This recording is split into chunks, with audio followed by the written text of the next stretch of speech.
I've been meaning to make this video for a very, very long time, and I say that because the previous attempts at filming this video have usually resulted in me crying and becoming way too emotional to actually make any solid points.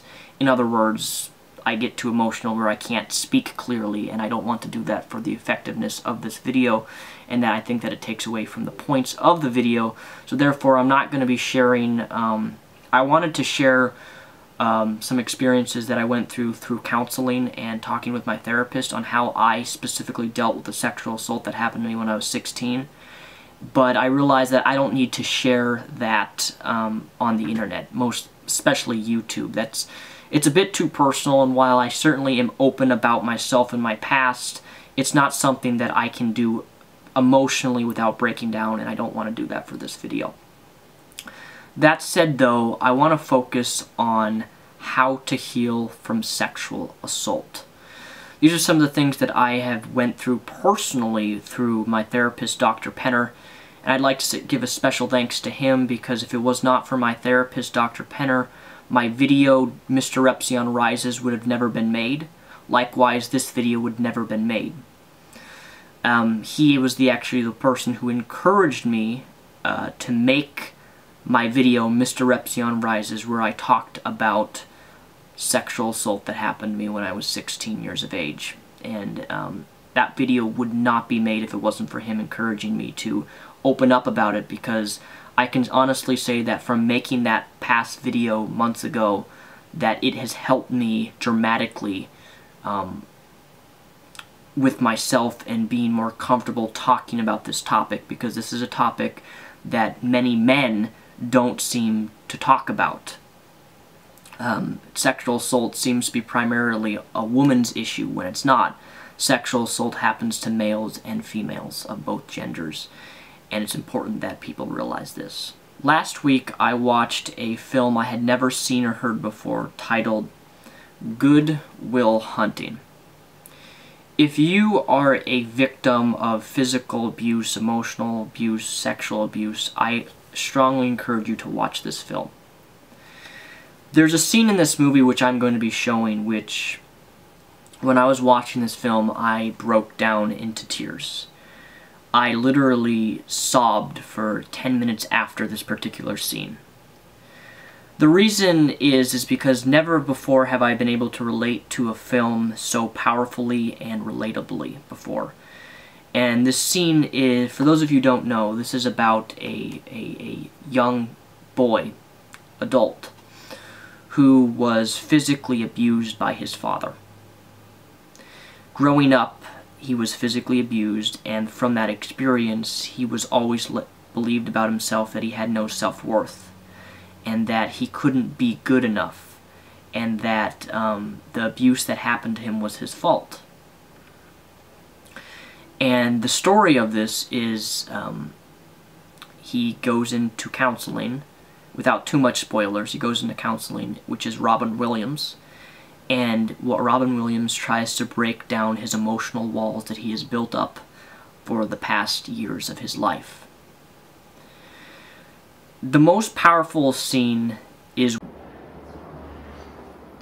I can come back. No, come in. I was just leaving.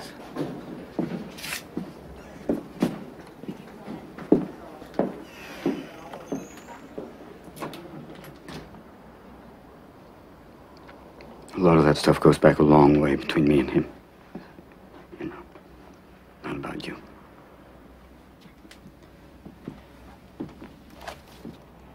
What is that? This is your file. I have to send it back to the judge for evaluation. Oh. Hey, you're not gonna fail me, are you? What's it say? Want to read? Why? Have you had any, experience with that? 20 years of counseling. Yeah, I've seen some pretty awful shit. I mean, have you had any experience with that? Personally. Yeah. Yeah, I have. Sure ain't good.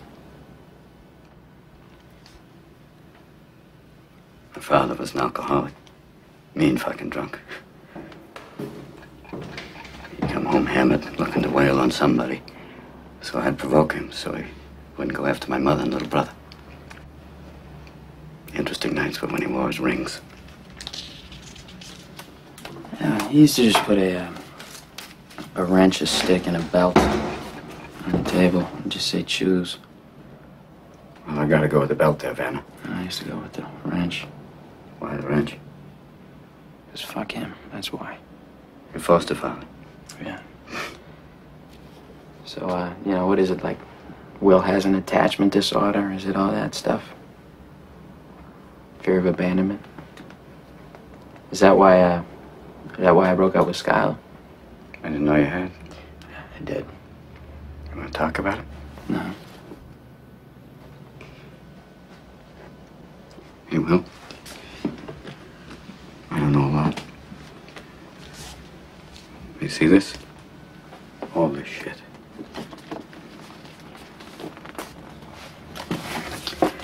This is not your fault.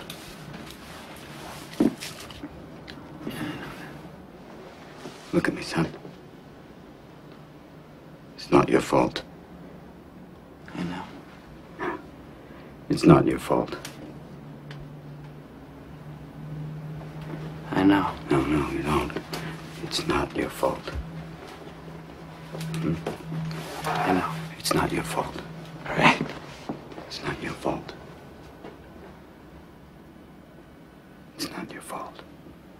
Don't fuck with me. It's not your fault. Don't fuck with me, all right? Don't fuck with me, Sean, not you. It's not your fault.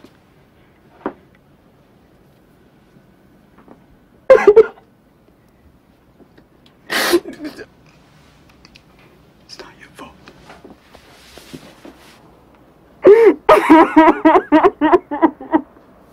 Oh my God. Oh my God, I'm so sorry.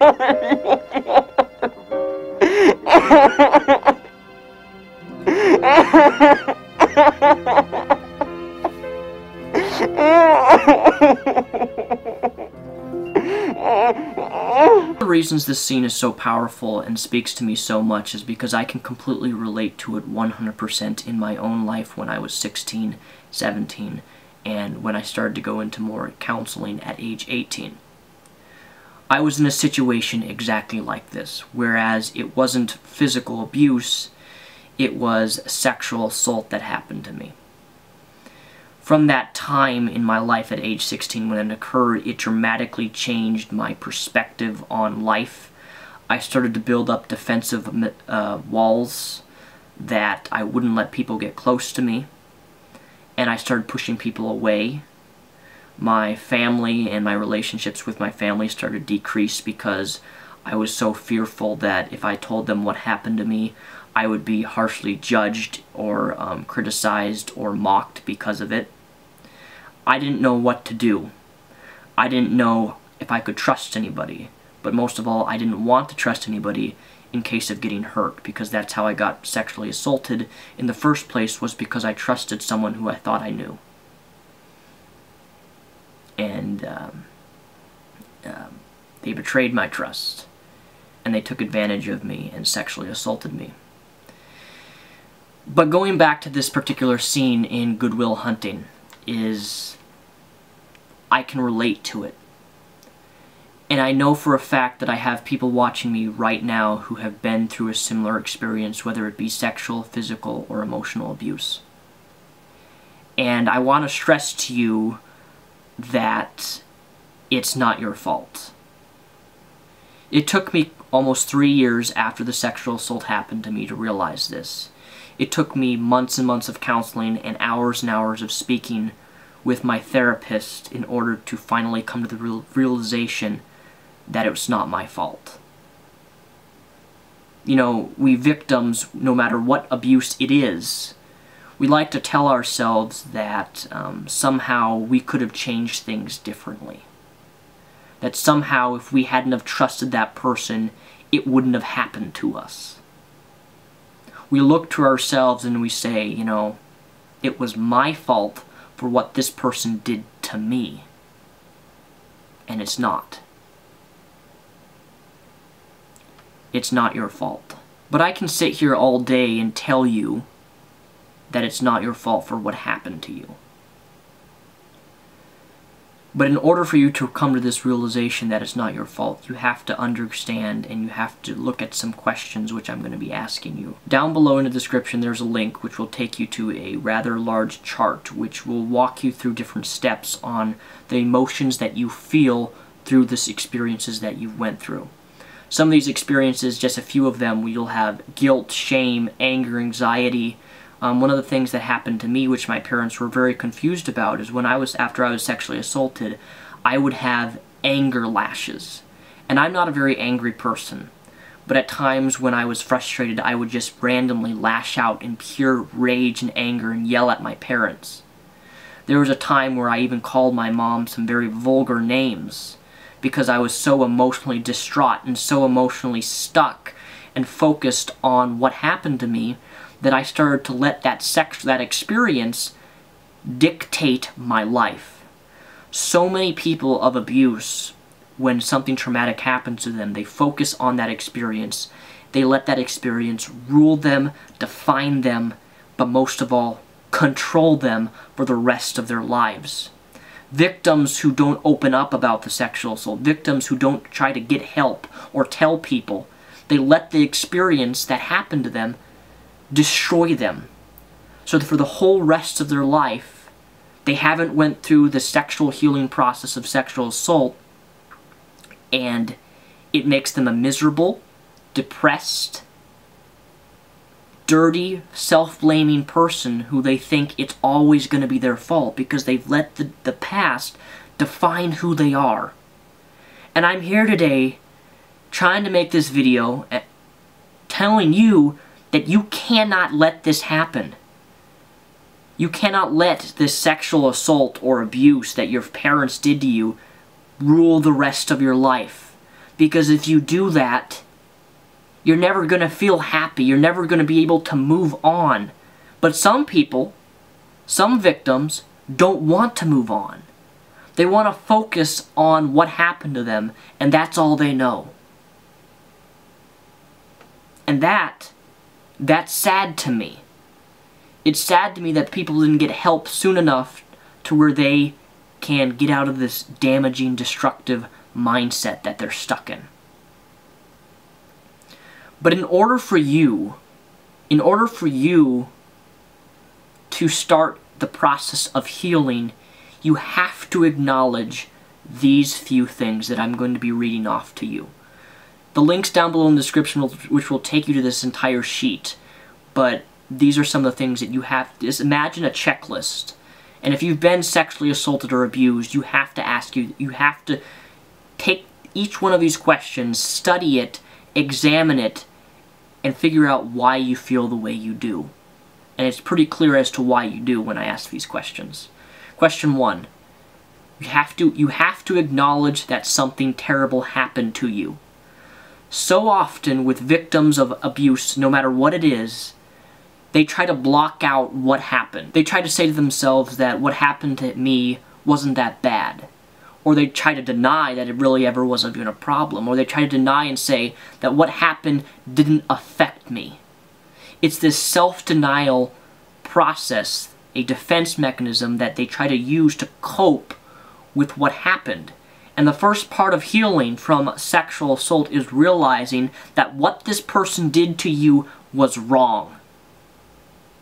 Step 1. Step 2. You have to start, I am beginning to deal with my feelings about the assault. Another thing, a lot of people don't understand why they feel the way they do. They don't understand why they feel anger, resentment, hatred, feeling dirty, the shame, the anxiety. They don't have any idea as to why they feel this way. And the second part of acknowledging this sexual assault and through healing is realizing that these emotions you feel are completely natural. It's okay to feel angry because of someone who violated you. But don't let those emotions consume you into someone you're not. 3, I am angry about what was done to me, but recognize that my anger is a constant part of my feelings. is not a constant part of my feelings. It intrudes into other parts of my life in a negative way. 4, this is very important. I can talk about the sexual assault experience with a counselor or a therapist. My biggest thing I would stress to anyone who's been through any type of abuse is to talk to someone about it. Because when you, no matter what the abuse is, hold on and build everything into your system and will refuse to talk about it to someone or just open up, it will consume you. It will destroy you. I know this from personal experience. I know this because I tried to live my life denying what happened to me, blaming myself for what happened to me, but most of all, refusing to tell anybody about it, and it ate at me every single day of my life, and it made me a miserable, miserable person. I don't want that for you. 5, I am beginning to understand my feelings about the assault. 6, this is very important. I can give responsibility for the assault to the person who attacked me. The responsibility is not mine to accept. Because so often we victims of sexual assault or abuse, we somehow think that it's our responsibility for what happened, that we're responsible for what they did to us, and we're not. It was outside of our control. We need to put the responsibility on the person who hurt us. Whether it be your family member, or a close friend, or a complete stranger. The responsibility is them, goes on to them for violating or hurting us, not ourselves. 6, I think, I could not have prevented the assault. I recognize that I did the best I could to get through it.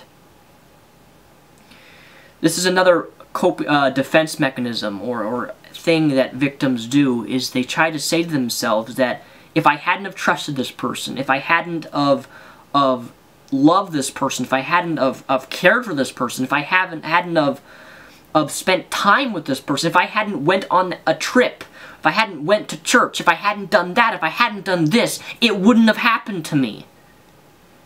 And this, saying those types of things, is actually self-blaming yourself. You're blaming yourself, saying that you had the power to know in advance that this was going to happen to you. And you don't. You didn't. You couldn't control.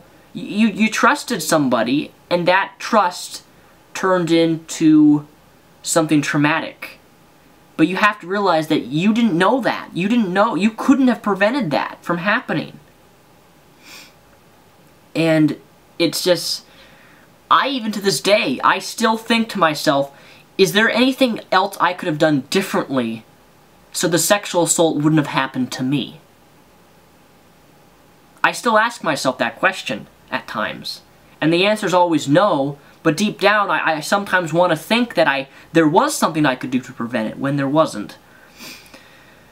Number 7, I am developing a sense of my own self-value and increasing my self-esteem. This is another pivotal part. Victims of abuse, no matter what it is, struggle with having low self-worth. They struggle with having low self-esteem. Because that experience that happened to them brings shame to them. And through that shame comes humiliation and embarrassment. And through that shame and embarrassment, you start to feel like you're not worthwhile, that you're not, nobody's going to want to be your friend, nobody's going to love you because someone sexually assaulted you. I know this because I went through that. And it was hard. It was hard to deal with. And part of that destructive behavior that I dealt with was resorting to self-harm and carving the word fuck and reject and stupid and worthless on my arm, which people can still see to this very day. And they're going to be on my arms for the rest of my life. But I thought that I could temporarily feel something by hurting myself. And it only reinforced the idea that it was my fault for what happened. 8, I am comfortable with the choices I make for myself. 9, I am developing a sense of being at ease with the subject of my assault. This is something, as again, I thank my psychologist. If it wasn't for him, I would not be talking about sexual assault. It's very rare that males, and even females, but more specifically with males, that they actually talk about sexual assault. Because I will agree from my own personal experience, I'm embarrassed when I talk about the subject of assault, that what happened to me. I really am. It's embarrassing and humiliating. But I realize that I need to push those emotions aside and talk about the issue of sexual assault, because by doing so I can help people who may be going through similar things. And that's more important than me feeling embarrassed about what happened. 10, I recognize that I have a choice about whether or not to forgive my assailant. This is another important. I don't know how many people have seen my video, Mr. Repzion Rises, on my channel, where I talked about in detail about the sexual assault that happened to me. But in that video, I forgave the perpetrator of me who violated me and who hurt me. And I realized that not all people who have went through experiences similar to mine or identical to mine can forgive the assailant. But I ask you one thing. If you can't forgive the perpetrator of you, don't become bitter. Because when you become bitter to someone who hurt you, whether it be abuse or sexual assault, that bitterness will consume you, and through that consumption of bitterness, you will become angry, hard-hearted, and you'll have a very difficult time relating and getting close to people and loving people because of the bitterness which has consumed you with the anger and hatred that you have towards someone who hurt you. 10, I recognize that I have begun to get back my control in my life. The assailant does not have the power over me. This is the final one. And so often, we give the perpetrator of us the power to control our lives. Even if we don't associate with them, even if that person is in jail or prison, we give them control over us by what happened to us, by what they did to us. We focus on that, and we let that control our lives. Back when I mentioned earlier at the start of this video about letting your past dictate who you are, this is what I'm talking about. You let the experience control you for the rest of your life. And you won't have a happy life. You won't have a thriving life with people and loving relationships if you let this experience control you. You can only gain strength and confidence by looking at every experience that you've went through and looking at that experience in the face and saying that I can get through it. That's the only way. And believe me, it's a lot harder than it sounds. It's not easy dealing with the emotions of sexual assault or abuse. But I know for a fact that you can get through it if you take these questions that I've asked, this checklist, which is posted down below in the description in a link. Read it over, look it over, and study these questions, because you have to look at these questions and you have to answer these questions honestly. Because that's the first step of healing from sexual assault. And if you can't do these steps, you're going to live a sad, depressed, miserable life.